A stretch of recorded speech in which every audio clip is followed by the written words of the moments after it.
Hi, I'm Joe Powers, and I'm from Portland, Oregon, and I am a professional harmonica player.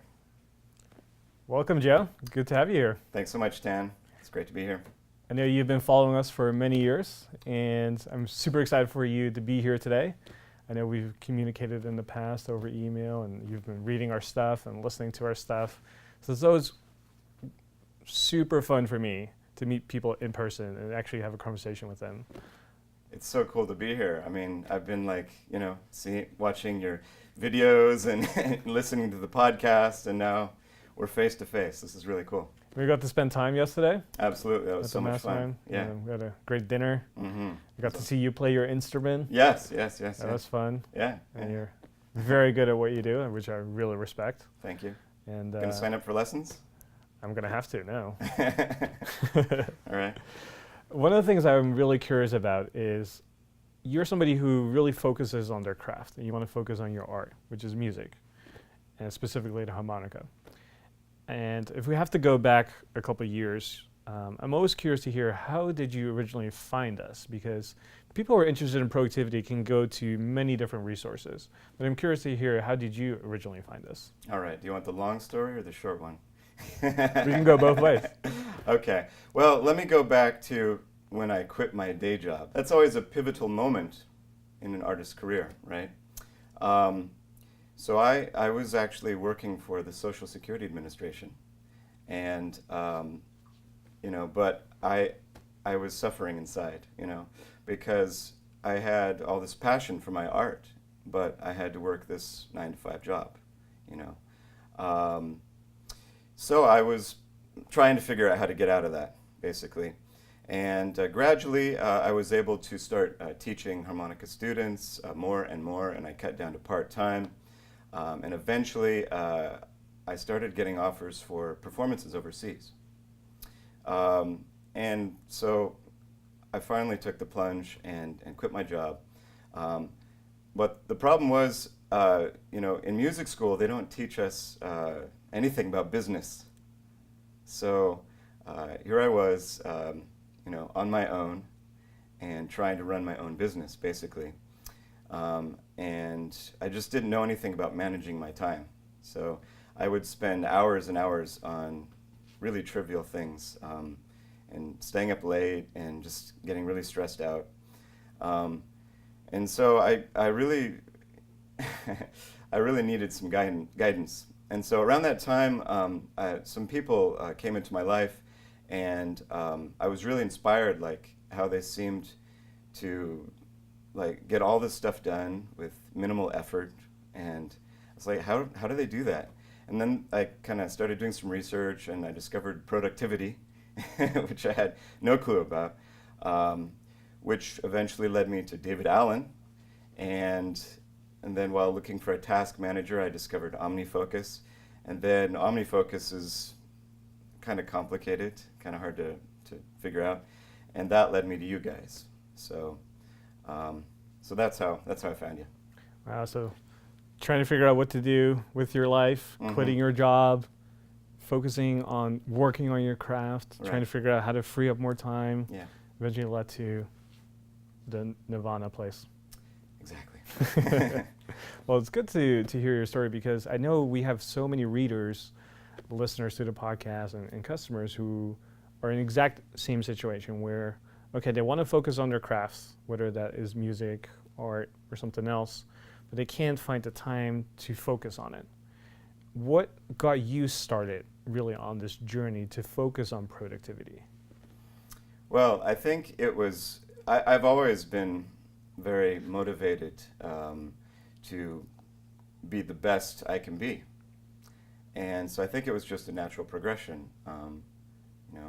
I didn't really know much about productivity in the beginning, but I was very focused, very determined to be a harmonic player. It's just I didn't have the right framework or foundation to make it happen.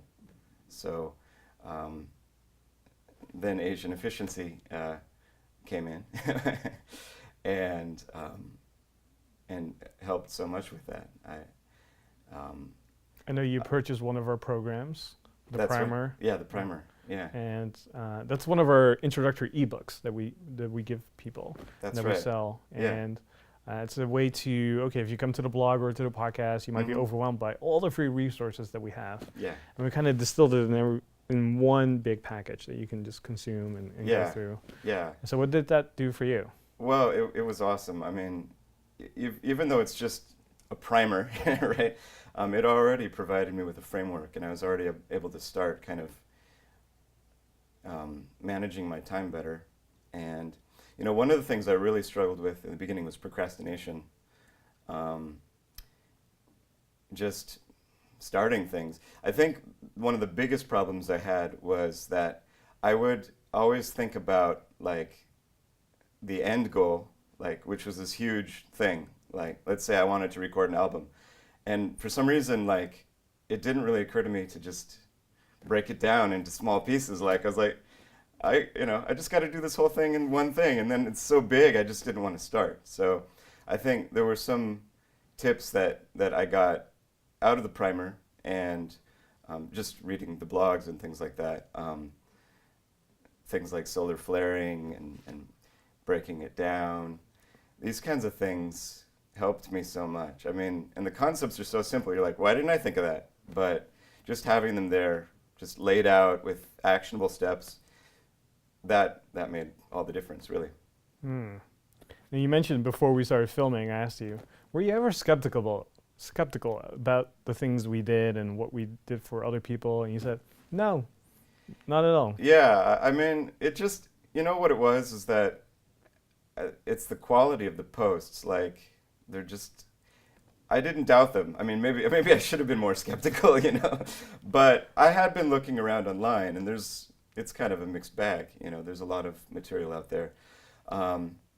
But I think the way that you guys present yourselves, and I know, I could just tell that you set yourselves at a very high standard. And so I trusted you, even with the unusual name of your company. I know we get that all the time. Yeah, yeah. Is it only for Asians? Right. Can I join you if I want to be Asian? And You seriously get that question? I get that all the time. That's funny. And the reason we started off was it was a passion project. It was Right. me and a friend, and we just were so efficient, and people were asking us questions all the time. Right. And we thought, okay, let's just share what we know. And Yeah. then we started publishing once a week, and then from there it just took off. Right. And then people like you and others joined our programs, and we thought, oh, okay, there's more people out there who want to be more productive, who Right, want to right. have a systematic approach to solving their challenges. Right. Well, I think another thing too was, I saw these high achievers kind of around me, in my life, and I think I was a little shy. I wasn't gonna just go up and be like, man, why are you so cool? Like, how do you like? I honestly just wish I could just follow some of those people around and be like, see what they do. Dissect how it works. And so it was really like Asian efficiency kind of gave me a way to kind of get a glimpse at some of these things without having to go up and be embarrassed. Now, as you started to grow your music business, you mentioned earlier they don't teach you anything about business in music school. It's a shame, I don't know if it's changed now because it's been a little while since I've graduated. Okay, but in general, when you go to like a conservatory, it's all about the music, and they really should offer a course on business because, unless you're going into an orchestra or you're going to go be teaching band at a high school or elementary school, you're going to be on your own. And you're going to be like, what do I do? And so, I can't speak for everybody, but at least for myself, like I didn't have a clue about how to manage my time and so I wasn't able to focus my energy. Instead, it was just all over the place. As you were starting your music career and growing your business and going to school, I'm sure that was overwhelming. You had so many different things going on at the same time. They don't teach you business in school whatsoever. Describe to me what a typical day looked like. Yeah, so this was really bad, but I used to just roll out of bed and go straight to my computer basically and check my email. Don't ever do that again. Which is like the worst thing you can do. And so distracting. I mean, so I'd get this flood of emails coming in, and I would just I'd be like, okay, I'm gonna be super productive here. This was my idea of productivity at the time. I'm gonna be super productive, and I'm just gonna go down the list of emails, and I'm gonna just totally empty out my inbox, one at a time. So, click on the first one, and it's spam. Okay, delete. Right. Okay, next one, it's like some advertisement that, oh, this is kind of interesting. Okay, and then I click on it, and then I'm like reading it, and like, wow, okay. So and then I go to the next one, and most of those emails were just total garbage, just total waste of my time. But I thought I was being productive because, that was whatever was in front of me at the time seemed like the most important thing. And, it was the same with the way I managed my business. Like any little tasks, I could spend, a couple hours, trying to figure out some stupid thing on my computer, that wasn't necessarily going to save me time, So that was kind of my pre-Asian efficiency typical day. So in a way, it was very reactive. Yeah, I was basically just reacting to whatever kind of came in front of me, Yeah, instead of kind of prioritizing. I didn't even think about prioritizing, really. It seems so obvious, but for some reason it didn't occur to me. So you went through one of our courses, Finisher's Fast Lane. That's right. Which helps people learn how to focus and achieve their goals faster. Mm-hmm. Yeah. So after going through that program, what was your big takeaway from that? Well, aside from being able to shoot laser beams out of my eyes now because I'm so focused,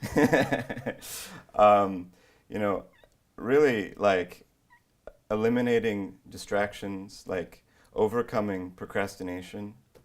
Like now I feel like, well, I've got my priorities in line. I can sit down and I can just focus, put on my headphones, play some Brain FM with my Bose headphones, of course, Yep. And and I can just focus. I can get work done, and I get the most important stuff out of the way first. Well, that stuff never gets done, right? But I spend like a solid chunk of time on that first, and then I do the less important stuff. When my energy's lower or whatever, the stuff that doesn't require so much brain power, the buffer stuff. Okay, I do later in the day, and it's made a huge difference. So, excellent course.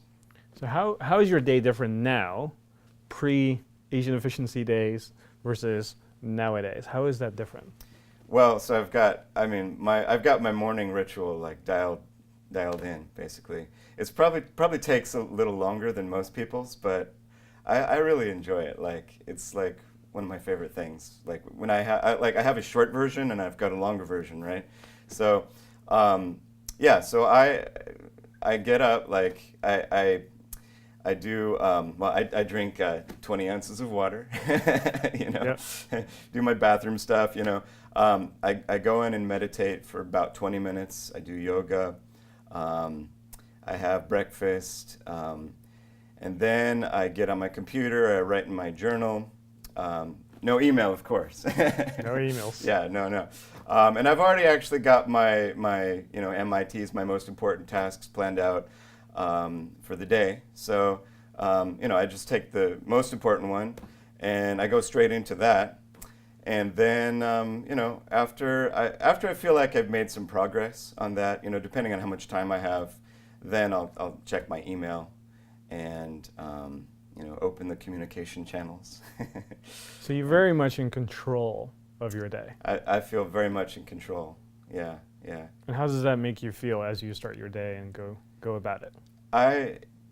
It's amazing. Yeah, I feel like I have so much freedom. Yeah, in my day. I feel like I really have. I can structure my day how I want it instead of like just responding to, to whatever urgent thing comes in, like I'm in the driver's seat. Mm.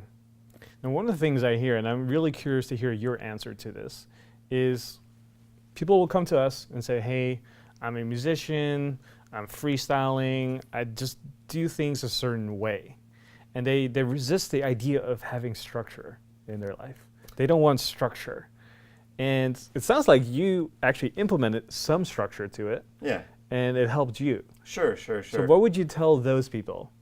Well, what I could tell you, Tan, is there are a lot of type B people in the music industry. And different things work for different people, of course. Like, I have some friends, super type B. They're just like, okay, yeah, whatever, totally chill. And they manage to get things done, amazing artists. But, they're also, I'm not going to name any names because I want to keep them as my friends. Super spacey. They forget things and they show up late. And guess what? For someone who's type A like me, makes us totally frustrated. Okay, and I don't try and force productivity on anybody because you can't really. I mean, I think someone has to want that in their life. But I'm always trying to, give people a subtle nudge, Yeah. trying to, kind of, I try to lead by example too, I think that's a big thing because you can't really, preach to someone how to live their life, but if they see like that you're doing all these great things and then they'll start to wonder why. It's kind of like those people I told you about that I used to see. I'm like, like, how do they do that? And now I kind of have a better idea. Now, there's a lot of people who might be on the fence joining, for example, Finishers Fastlane, who are just unsure about if this will work for them or if this is actually effective or if this even applies to them. After going through the program yourself as a musician, as a business owner, somebody who travels all over the world and is now in control of his day and has this power of freedom, what would you tell that person? You know what, Tan? This stuff is like so essential. I think like it should just be mandatory. Like, I can't believe that there are people walking around in the world who aren't taking this course, right? Because it's just like it's it just puts everything in perspective, I mean, you could get all of this information in other ways, of course. You could read books and you could spend hours on blogs and things like that. But it's all laid out so concisely, and there's action steps, and so you could take your time through it and really work your way through it. And so I highly recommend it to people, absolutely, for anybody who wants to improve their life, to be better, to achieve great things. Just to switch gears a little bit, I know you are a big traveler. You're on the road half of the time of the year.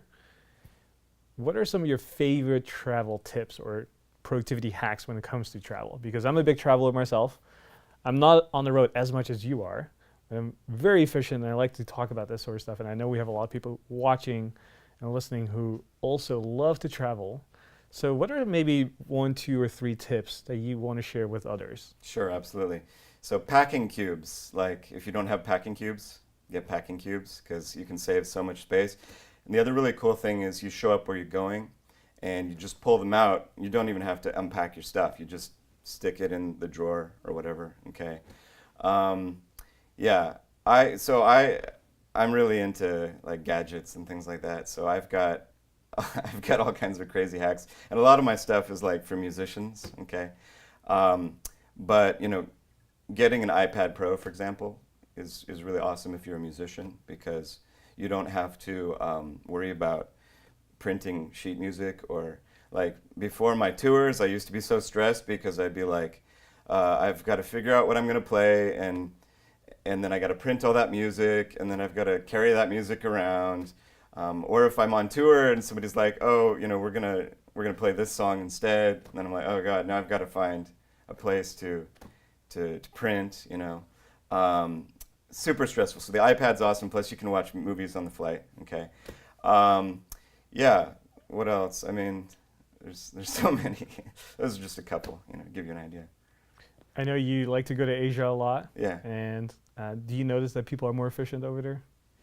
That's interesting. Yeah, I mean, like Japan. You've been to Japan. I Japan know is that. amazing. Yeah, like you've Yeah. seen what it is. Like people are so organized. You know, you know what this is. The Japanese philosophy of Kaizen, which like is one of my core values. Like Mm. Kaizen is huge. Like it means continual improvement, right?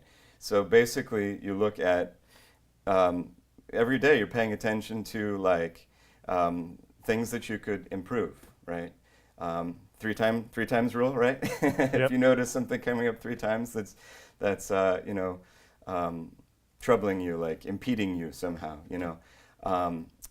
What can you do to fix it? Like just smoothing things out. So in Japan, like this philosophy, you can see it everywhere. Like you saw what the train system is like. Like all of those people, like it's basically like half the population of the United States in the size of California, right? Mm-hmm. So it's and most people live in the big cities like Tokyo and Osaka. So you've got all these people coming and going.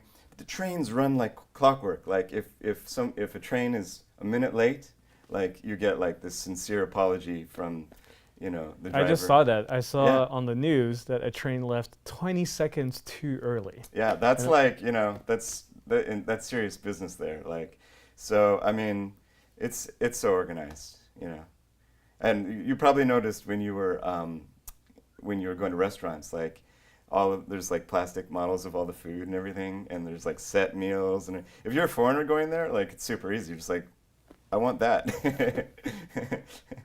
これをお願いします. So yeah.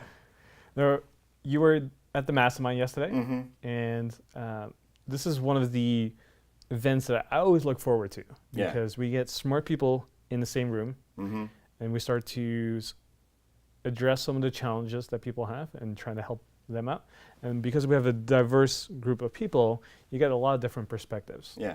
And I'm curious to hear, what was your experience like coming to this Mastermind? Yeah, so at first, like, this was my first mastermind, and, I don't consider myself to have a mastermind, but I guess that's not the point. Like, the idea is that you have all of these people, like, coming together from diverse backgrounds, and maybe they're each an expert in a totally different field, and they all have their own perspective, and it's like you put all of these brains together, and that's the mastermind. And it was so cool, like, listening to other people's problems and, just hearing everybody's solutions, like it was very inspiring, and also getting all the feedback on my own things that I'm trying to work through. It was hugely beneficial. So it was really, really a great experience. After going through the Mastermind, how do you feel differently now?